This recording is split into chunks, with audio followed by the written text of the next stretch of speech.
दोस्तों जय हिंद, नमस्कार, राम राम। दोस्तों स्वागत है आपका हमारे YouTube चैनल SPD पर। दोस्तों कोई भी एग्ज़ाम हो, चाहे वो स्टेट का हो चाहे सेंट्रल का हो, किसी भी एग्ज़ाम में तैयारी करने के लिए सबसे इम्पोर्टेंट चीज़ होती है तो वो होता है प्रीवियस ईयर क्वेश्चन यानी PYQ।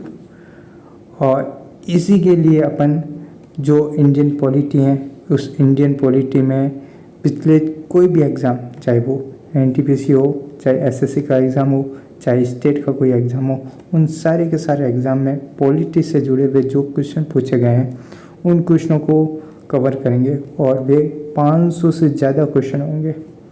तो एग्ज़ाम में पॉलिटी से जुड़ा एक भी सवाल आपका न छूटे, इसके लिए आप इस वीडियो में बने रहें और इस सीरीज़ के हर वीडियो को एंड तक देखें। अगर नए हैं तो इस चैनल को सब्सक्राइब करें, वीडियो को लाइक करें और अपने दोस्तों के साथ शेयर करें।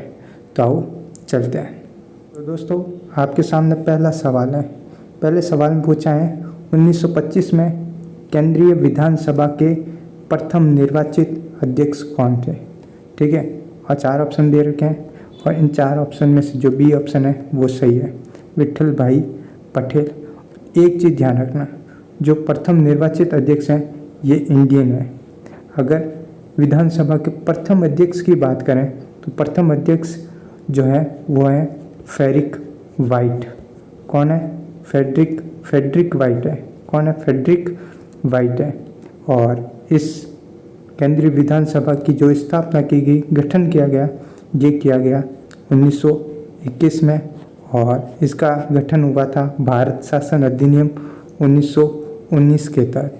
ठीक है, ये अपन के विट्ठल भाई पटेल जो स्वराज पार्टी के सह संस्थापक भी हैं और सरदार वल्लभ भाई पटेल लौह पुरुष के क्या हैं? भाई हैं। ठीक है, अगला सवाल इनमें से कौन है जो भारतीय संविधान की मसौदा समिति के सदस्य नहीं है। तो 4 ऑप्शन दे रखे हैं। इन 4 ऑप्शन में से डी ऑप्शन है A.V. ठक्कर। ये मसौदा समिति के क्या थे? सदस्य नहीं थे।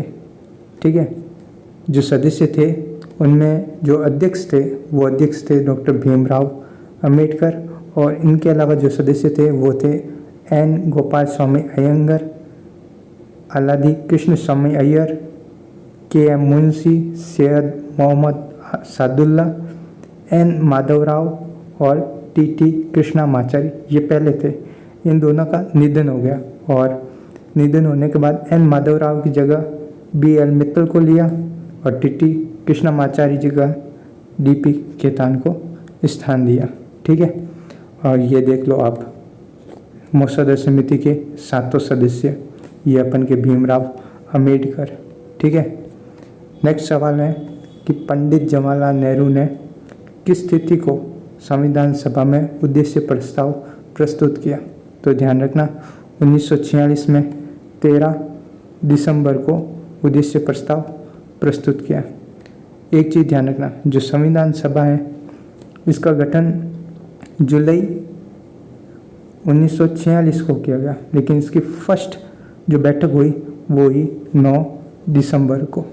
ठीक है, 9 दिसंबर को हुई और सेकंड बैठक हुई 11 दिसंबर को और 13 दिसंबर को क्या है, ये उद्देश्य प्रस्ताव प्रस्तुत किया गया। नेक्स्ट सवाल में पूछा है कि स्वतंत्रता के बाद भारत की संविधान सभा के अध्यक्ष कौन थे। तो संविधान सभा के अध्यक्ष थे डॉक्टर राजेंद्र प्रसाद। अब एक चीज़ ध्यान रखना, ये स्वतंत्रता के बाद है ना, ये स्वतंत्रता के बाद भी थे और स्वतंत्रता के पहले भी थे। इनको बनाया गया था फर्स्ट संविधान सभा की जो बैठक हुई थी 9 दिसंबर को, इसमें इनको बनाया गया था। और इस बैठक की जो अध्यक्षता किसने की थी? डॉक्टर सच्चिदानंद सिन्हा ने। और ये अस्थायी अध्यक्ष थे डॉक्टर सच्चिदानंद सिन्हा, और इसी बैठक में इनको राजेंद्र प्रसाद को क्या बना दिया? स्थायी अध्यक्ष बनाया गया। ठीक है, नेक्स्ट सवाल ये अपन के राजेंद्र प्रसाद। एक चीज़ ध्यान रखना इनके बारे में, ये क्या थे? प्रथम अपन के प्रेसिडेंट थे। इसके अलावा अगला सवाल देखो, अंगीकृत किए जाने के समय भारतीय संविधान सबसे लंबा संविधान था और लिखित संविधान था, जिसमें कुल मूलतः अनुच्छेद कितने थे ये बताना है। तो डी ऑप्शन 395 अपन के क्या थे, अनुच्छेद थे ये अपन का संविधान, और इसमें 395 अनुच्छेद थे, 8 अनुसूचियाँ थी और इसके 22 भाग थे। इसको अंगीकृत किया गया था 26 नवंबर को 1949 को, लेकिन इसको पूर्ण रूप से लागू 26 जनवरी 1950 को किया गया।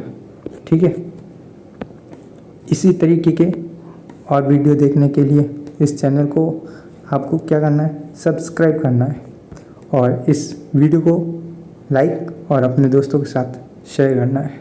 जय हिंद।